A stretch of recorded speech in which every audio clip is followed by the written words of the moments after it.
Ladies and gentlemen. Ladies and gentlemen. Very exciting, big event. Everybody's excited, huh? Bring the family. Bring your friends. We're Cinemadness podcast.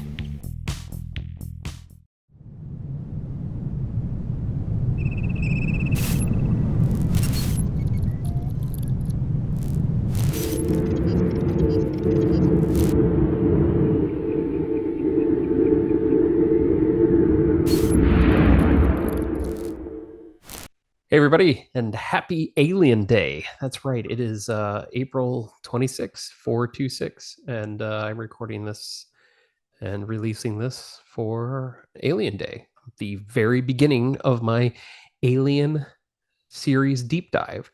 So what I want to do is use this first episode not as a real deep dive, because I'm going to be doing a movie that's not even in the Alien canon, and you'll understand when I get to it.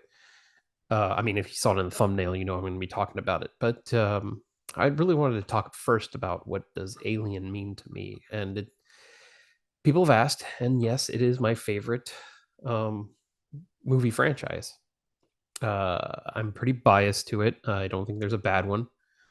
Even the Alien vs. Predator movies have some redeeming factors in them that I love. So we won't be talking about those.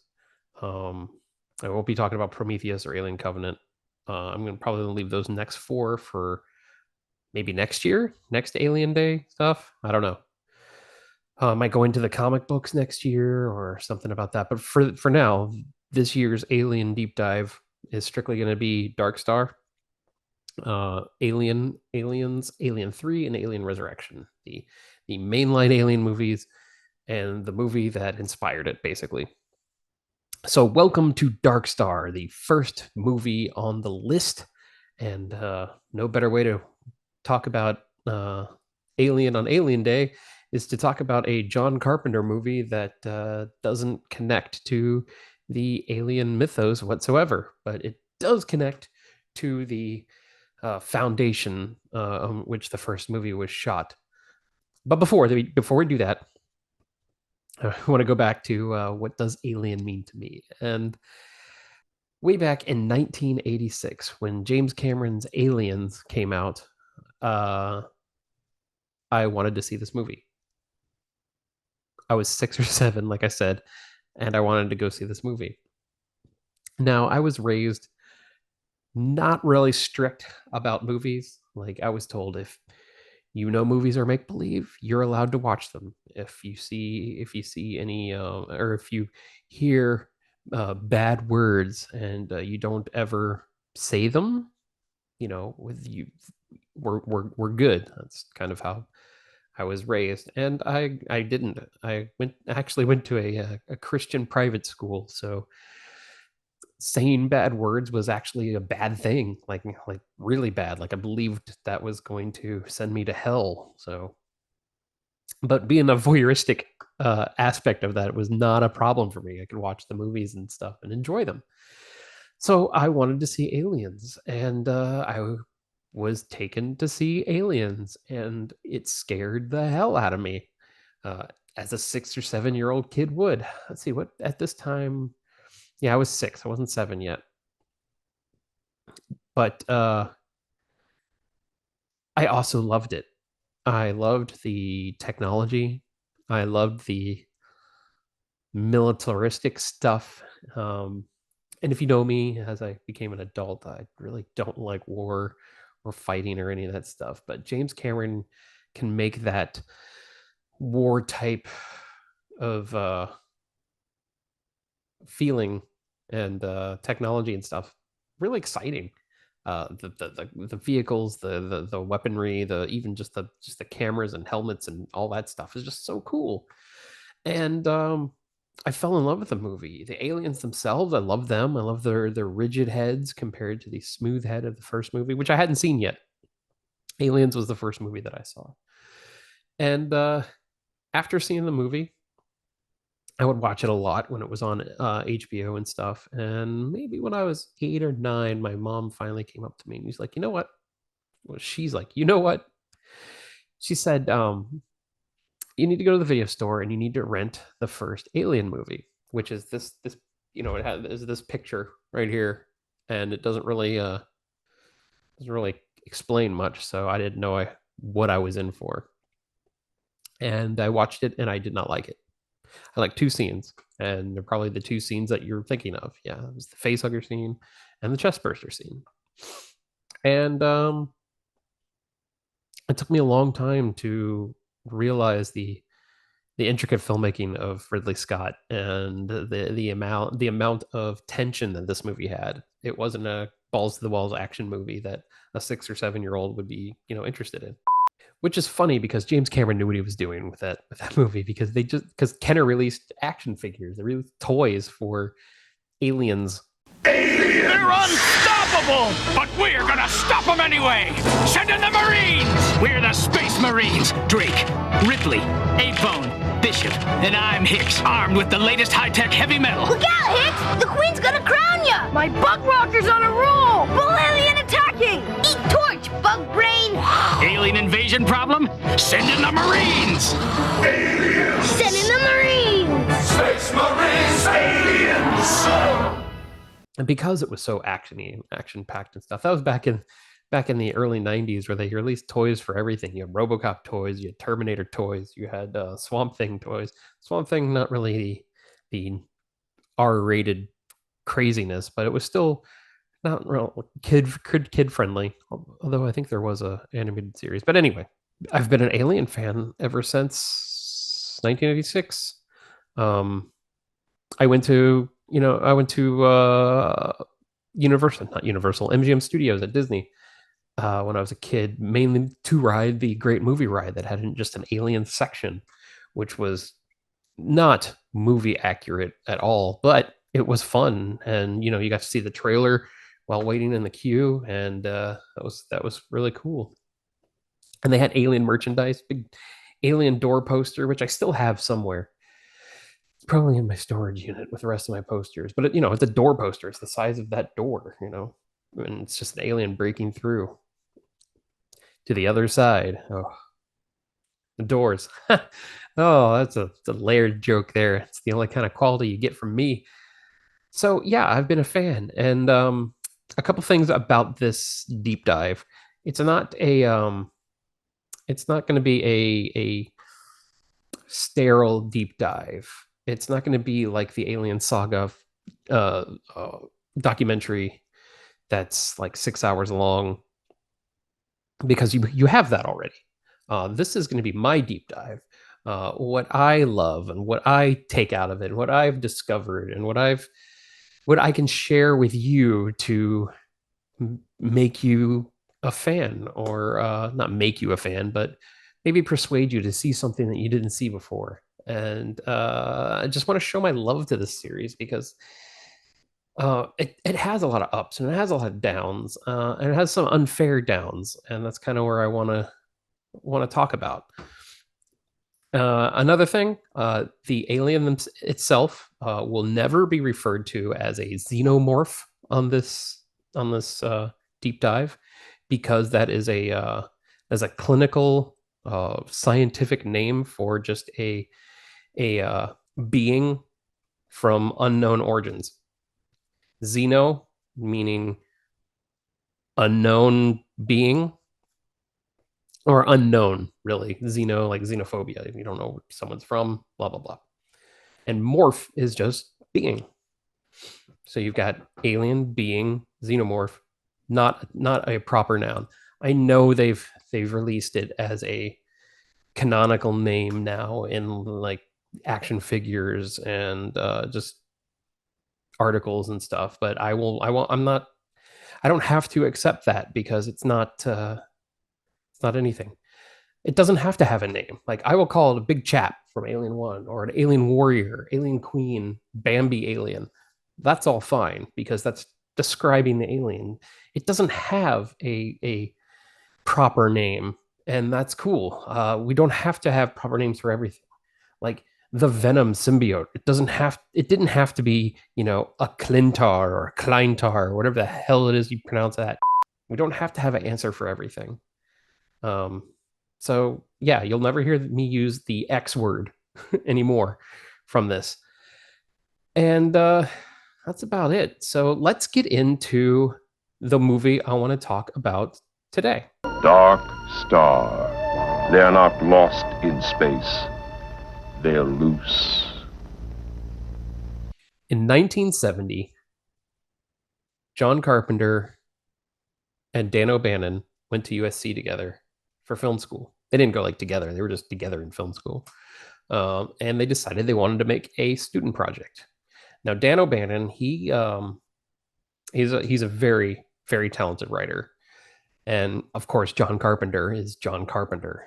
If you don't know what he's done or his filmography, I have two specials about him. I called it Carpentober. Yeah. And they went to film school and they were going to do a project together. And this project turned into being Dark Star. Mainly a story about blue collar people in space, kind of at the mercy of the computer. It was more a 2001 type movie with some humor involved than it was an alien movie. There was an alien involved. It was a pet that kind of got loose, and it caused a little havoc. But the only problem with this alien was that it was a beach ball, a painted beach ball that was puppeted, basically, probably on a string or on a stick or something. We'll get into the actual movie itself, but I'm just explaining this movie right now. And it started out as a 16 millimeter student film, and the idea of it and the scope that they were shooting with, because it's John Carpenter and he knows how to stretch a budget with imagination. It caught the eye of the college and they gave it a bigger budget, and then it caught the eye of a studio and it got a bigger budget, and then John Landis got involved, and it just grew into a theatrical release, and it grew into making more story and better effects and stuff. Now, Dark Star is not a very good movie. I'm sorry to say. It's John Carpenter's first movie, which both Dan O'Bannon starred in it. Well, it's star. I mean, it's a ensemble cast, but he's a main character in it, and John Carpenter's voice is in it because one of the character actors, his accent was too thick, so it was ADR of over with John Carpenter's voice, and John Carpenter also did the music. Big surprise. And that's essentially Dark Star, and it was very disappointing to O'Bannon. I'm not sure exactly how Carpenter took it, but you know, it went for it came out in 74, and Carpenter's next movie, Halloween, was 78. So he took a few years and honed his craft, and bam, we got the John Carpenter we know and love. But I wouldn't skip this movie, especially since it's got so much cultural significance in it. The movie was about the blue collar workers. They were Nova imploders. They took out stars before they could do damage. I'm pretty sure that's what it is. It's been a long time since I've watched the movie. I told you this isn't like a big thing. This is just me talking. And there was a problem with the computer because the workers were incompetent, messed up the computer, got an alien loose, and was going to detonate the ship if they couldn't fix it. That was the big climax of the movie, the big problem of the movie. And that's it. That's Dark Star. It's got this silly, I don't want to say Monty Python type humor to it, but it's got a very irreverent humor. And some people I know think it's really funny. Some people I know think it's really dumb. It's one of those movies that's kind of hard to watch because of the quality. if you can get past that, you might enjoy it. I do enjoy it. I don't really recommend it. And the fact that Dan O'Bannon just absolutely hated this movie was the reason why he went on to write other things. And it's kind of cool because he got to write the first treatment for the movie adaptation of Dune, the one that never got made by Jodorowsky. And if you've never seen Jodorowsky's Dune and you want to see a crazy development for a movie that never got made, that's a fantastic documentary. But Dan O'Bannon was the guy who was the writer for the adaptation of that. He also went on to write a lot of really good movies, including Return of the Living Dead, which he created the idea that zombies eat brains. And it was mainly out of quick necessities. Like, we need something that they're going to go after. And they were like, he's like, why don't we just have them need to eat brains? And boom, there you go. You have the zombies eating brains. It's a cultural thing now for the zombie lexicon. Kind of like how the whole thing with vampires and werewolves. Vampires are silver, stake through the heart. What was it? Sunlight? I can't even remember. And werewolves being silver bullets or silver bum. It's funny how the little things like that happen. But Dan O'Bannon also was so upset with the performance of Dark Star. He wanted to write something serious. He wanted to take his Dark Star story and make it into something not grandiose, but more meaningful. So he started writing his movie Star Beast, which I will talk about on the next episode. But this is where I wanted to start, and I really am excited to get into this deep dive. I keep calling it a deep dive, and that's what it is. It is for me, at least. You guys, I don't know if you're going to enjoy this or not, but I don't care. The main reason I started this podcast was so I could do long talks about the Alien movies. And here I am by myself talking to you, the viewer / listener, about my favorite franchise. So I am excited to talk about them.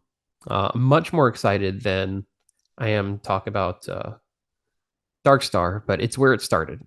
It's what made Dan O'Bannon want to write the movie the screenplay that turned into Alien, and it's the best jumping off point. And I'm glad I got to do this on Alien Day. I'm glad I have the output of this podcast to do it on, and I hope to see you next time when we tackle the 1979 horror classic Alien. And that's it. So I'll see you next time. And remember to keep celebrating cinema.